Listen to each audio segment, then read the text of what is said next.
Praise God. खुदावंद आप सबको बरकत दे, खुदावंद आप सबके साथ हो, खुदावंद आप सबको लंबी हयाती दे। अजीज़ों, खुदावंद के उमीक सच्चे और ज़िंदा कलाम में यीशु मसीह नासरी ने यूहन्ना 8 बाब उसकी 32 आयत में फरमाया कि तुम सच्चाई से वाकिफ़ होगे और सच्चाई तुम्हें आज़ाद करेगी। और यीशु मसीह नासरी ने यूहन्ना 14:6 में कहा कि राह और हक और ज़िंदगी मैं हूँ। यानी यीशु मसीह नासरी ही वो सच्चाई है जिसके बारे में यीशु मसीह नासरी ने खुद फरमाया कि जब तुम उस सच्चाई से वाकिफ़ होगे जो यीशु मसीह नासरी खुद है तो तुम आज़ाद होगे। तो अजीज़ों, आज हम इस दौड़ में एक कदम आगे जाने को हैं और आज आपके सामने डिस्प्ले भी हो रहा है। एक सवाल है जिसको हमने इस मैसेज की सीरीज़ में देखना है। तमाम इन एपिसोड्स को गौर से सुने, गौर से देखें और साथ साथ आप सबसे रिक्वेस्ट है हमारे फेसबुक पेज पास्टर नॉर्मन रहीम और YouTube channel life and truth ministries network को लाइक करें, सब्सक्राइब करें और हमारी वीडियोस को जो खुदाम के कलाम से भरी हैं दुनिया तक शेयर करने में हमारी मदद करें। सिर्फ एक क्लिक है जिसके ज़रिए आप खुदाम के इस कलाम को दुनिया तक पहुँचा सकते हैं, तो क्लिक करने में कंजूसी ना करें। अगर आप कलाम से बरकत पाते हैं तो ज़रूर शेयर कीजिएगा। अजीज़ों, आज हमने एक सवाल का जवाब तलाश करना कलाम मुक़द्दस से, और सवाल ये है कि what must I do to stay saved. मैं क्या करूं कि मेरी निजात कायम रहे। यानी हर वो शख्स जो यीशु मसीह नासरी में शामिल हो गया है, उसकी कलीसिया का हिस्सा है, बॉडी ऑफ क्राइस्ट का हिस्सा है, जिसने यीशु मसीह नासरी को बपतिस्मा के ज़रिए पहन लिया है, जो खुदा का लेपालक है, उसके दिल में ये सवाल ज़रूर आता होगा। और कलाम मुक़द्दस इस सवाल को लेके बेहतरीन जवाब देता है। एक पूरा प्रोसीजरल है, एक पूरी बेहतरीन स्टडी है जो आज हमने आपके साथ शेयर करनी है कि हम क्या करें कि अपनी निजात को कायम कर रखें।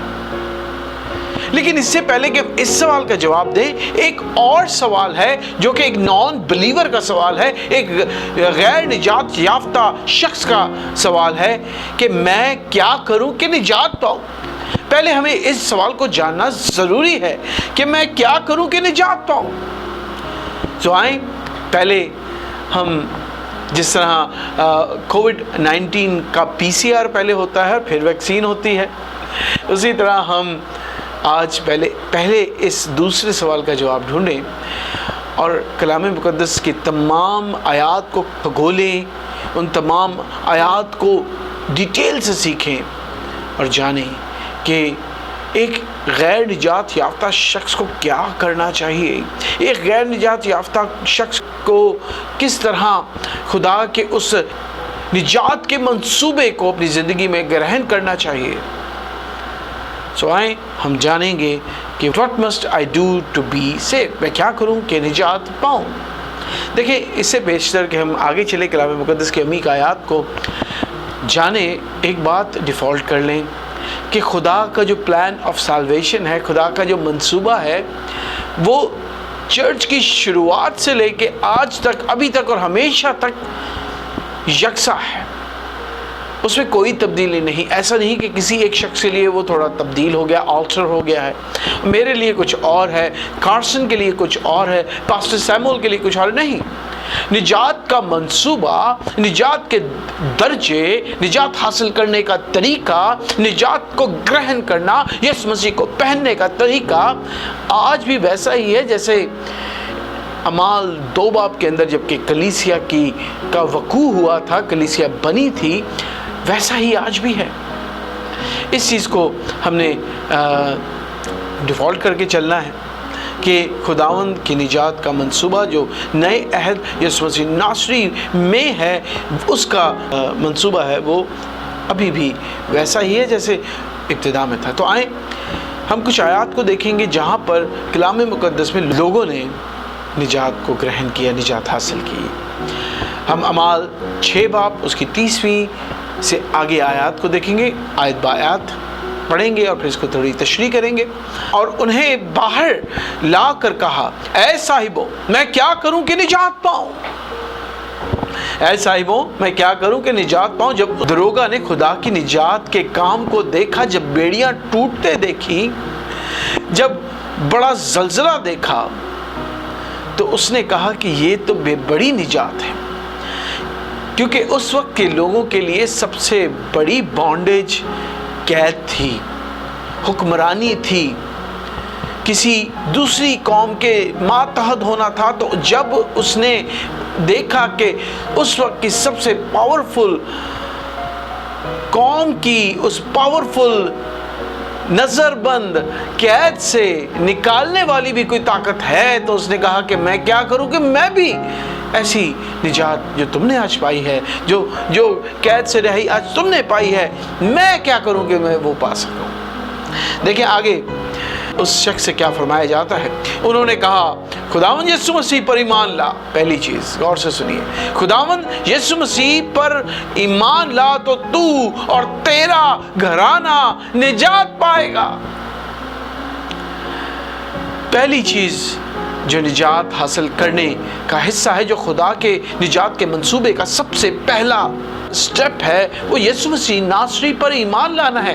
क्योंकि यूहन्ना 3:16 में साफ साफ लिखा है कि खुदा ने दुनिया से, मेरे से, आप से, हर वो शख्स जो दुनिया में सांस लेता है, उन सब से ऐसी मोहब्बत रखी कि उसने अपना इकलौता बेटा बख्श दिया। और आगे देखिए क्या लिखा है, ताकि जो कोई उस पर ईमान लाए हलाक ना हो बल्कि हमेशा की जिंदगी पाए।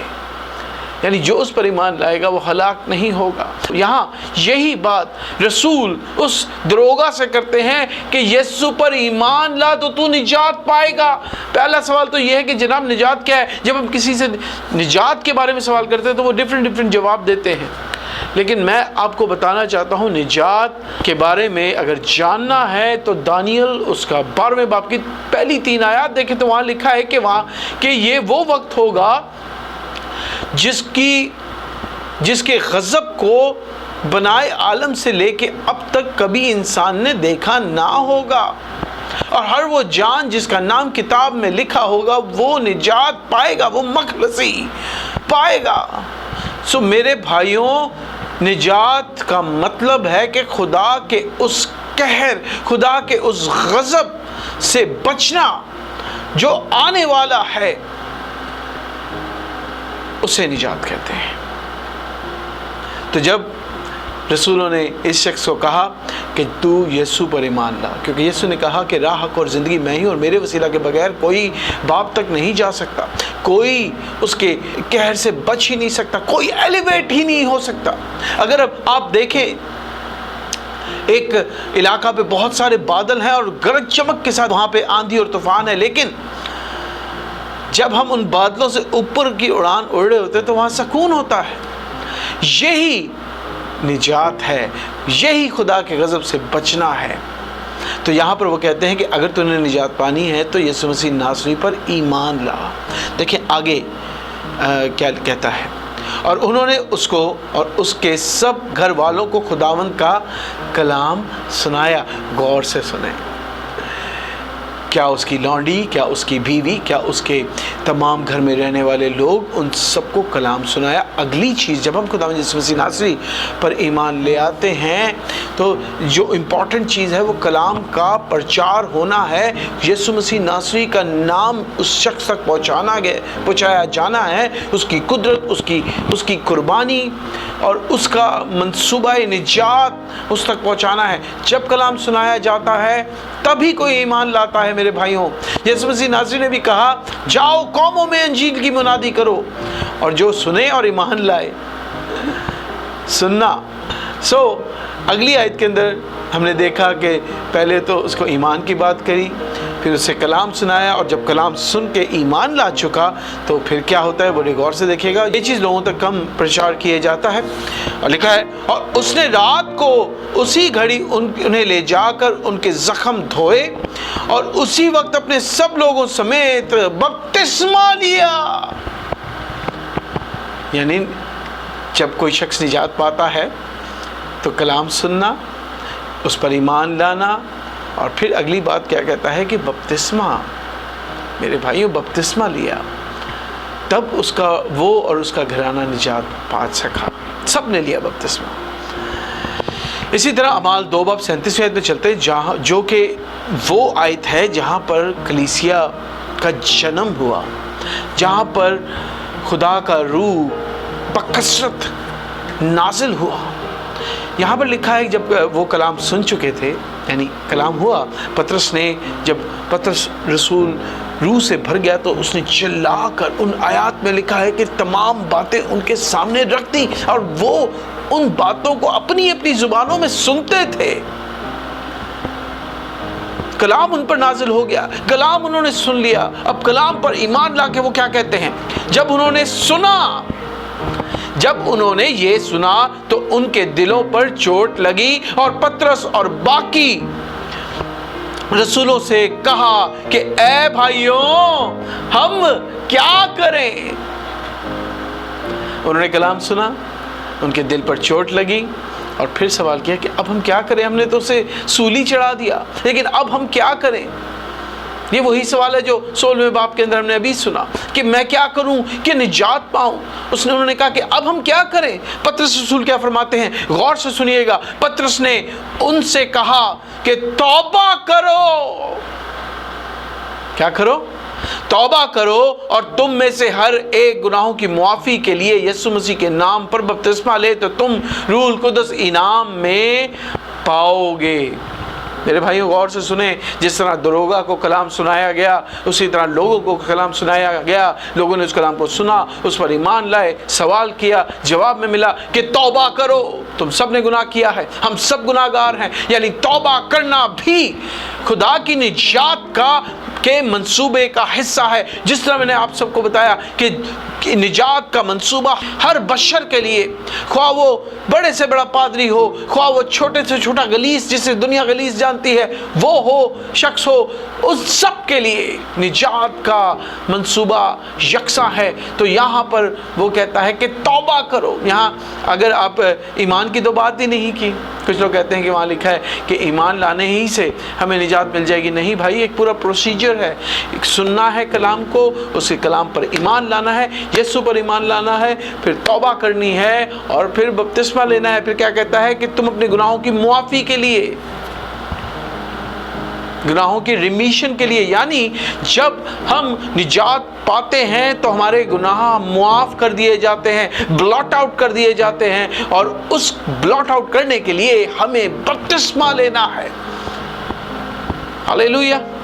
आगे देखेंगे मरकस 16 बाब 15वीं आयत में यीशु मसीह नासरी के अल्फाज है। वो पतरस के अल्फाज थे, उससे पहले दूसरे रसूलों के अल्फाज थे। ये यीशु मसीह नासरी के जो अपने लिए फरमाता है, जिसके लिए खुदा का कलाम फरमाता है कि वो सच्चाई है, वो जिंदगी है, वही राह है, वो फरमाता है। और उस ने उनसे कहा कि तुम तमाम दुनिया में जाकर सारी खलकत के सामने इंजील की मुनादी करो। इंजील क्या है? कि खुदा ने दुनिया से ऐसी मोहब्बत रखी कि उसने अपना इकलौता बेटा बख्श दिया ताकि जो कोई उस पर ईमान लाए। इंजील ये है कि हमें यीशु मसीह नासरी की उस कलाम को सुनना है, उस पर ईमान लाना है। तो यहाँ पर यीशु मसीह नासरी फरमाते हैं कि इंजील की मुनादी करो जी। इंजील की मुनादी होगी तो उसके बाद देखिए क्या होगा। यीशु कहते हैं जो ईमान लाए उस कलाम पर जो सुनाया गया है, यीशु मसीह नासरी पर जो उस कलाम का बानी है, यीशु मसीह नासरी पर जो ईमान का बानी है, उस पर ईमान लाएं और बपतिस्मा लें। ये मैं नहीं कहता, पास्टर नॉर्मन या पास्टर सैमुअल या मेरा भाई कार्सन नहीं कह रहा, ये यीशु मसीह नासरी फरमाते हैं। अगर आप कलाम के सच्चे और बरहक होने पर ईमान रखते हैं तो ये सब बातें भी कलाम का सच्चा हिस्सा हैं, इंजील का हिस्सा है। या यीशु मसीह फरमाते हैं कि जो ईमान लाए और बपतिस्मा ले वो निजात पाएगा, और जो ईमान ना लाए वो मुजरिम ठहराया जाएगा। जो ईमान लाए और एक्ट ऑफ फेथ करे, जो the one who have faith और एक्ट ऑफ फेथ यानी बपतिस्मा ले, वो निजात पाएगा। मेरे भाइयों, अगली आयत की तरफ हम चलेंगे। रोमियो 10 बाब उसकी 13वीं और 14वीं आयत बड़ी प्यारी आयत है।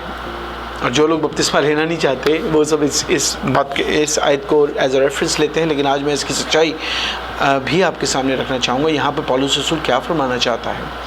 لکھا ہے کیونکہ جو کوئی خداوند کا نام لے گا، جو کوئی خداوند کا نام لے گا نجات پائے گا، مگر جس پر وہ ایمان نہیں لائے اس سے کیوں کر دعا کریں گے؟ اور جس کا ذکر انہوں نے سنا ہی نہیں اس پر ایمان کیوں کر لائیں گے؟ اور بغیر منادی کرنے والے کے کیوں کر سنیں؟ میرے بھائیوں، یہاں پر ایک اور درجہ ہمیں خدا کی منصوبے کا، خدا کی نجات کے منصوبے کا دکھتا ہے، اور وہ ہے برملا خداوند یسوع مسیح کے نام کا اظہار کرنا، اقرار کرنا۔ تو یعنی یہ لسٹ آپ کے سامنے آتی ہے، یہ وہ دروج ہیں جو خدا کے نجات کے منصوبے کا حصہ ہیں، اور انہیں پورا کیے بغیر ہم نجات کا حصہ بن ہی نہیں سکتے، ہم نجات یافتہ ہو ہی نہیں سکتے۔ پہلا جو سٹیپ ہے وہ یہ ہے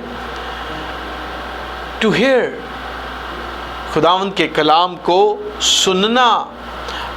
اس کے لیے اعمال 16:32 میں نے آپ کے سامنے پڑھی، اور اس کے بعد ایمان لانا، جو سنا گیا اس پر ایمان لانا، مرکز 16:16۔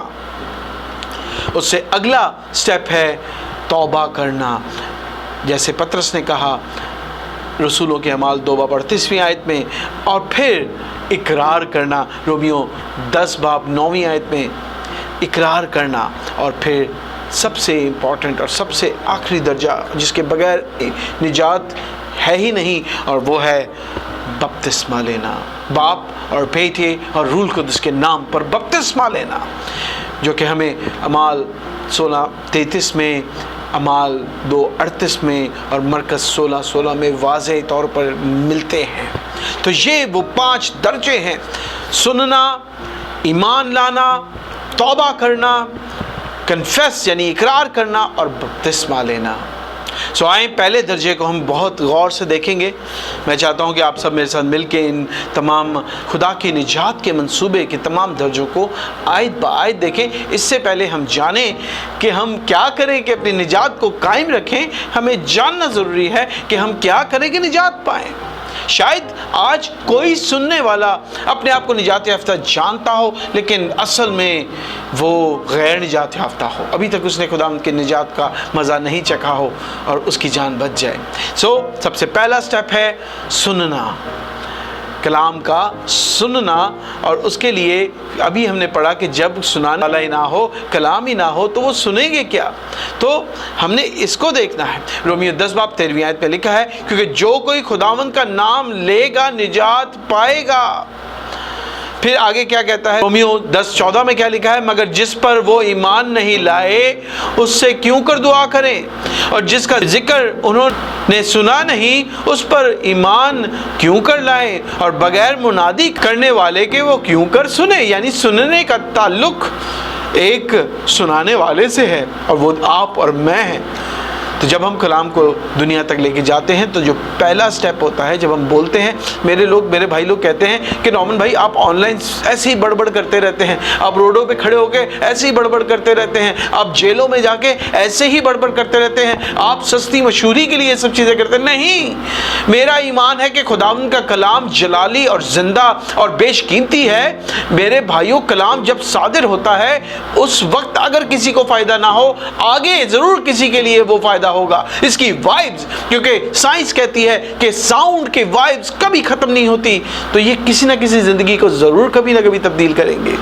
میرا ایمان تو یہ ہے، اور اسی طرح میں بیابانوں میں جا کے، روڈوں کے کناروں پہ جا کے اور جیلوں میں جا کے، اس میڈیا کے ذریعے، اس میڈیم کے ذریعے، چرچز میں جا کے خدا کے کلام کی پرچار کرتا ہوں تاکہ کوئی سنے۔ اگر کوئی غیر نجات یافتہ ہے وہ سنے، جب وہ سنے گا تبھی نجات پائے گا۔ میرے بھائیوں، اگر کوئی شخص سنے گا ہی نہیں تو وہ کس طرح ہمیشہ کی زندگی اور نجات کے وارث ہونے کے پہلے کی طرف راغب ہوگا، جب وہ کچھ سنے گا ہی نہیں تو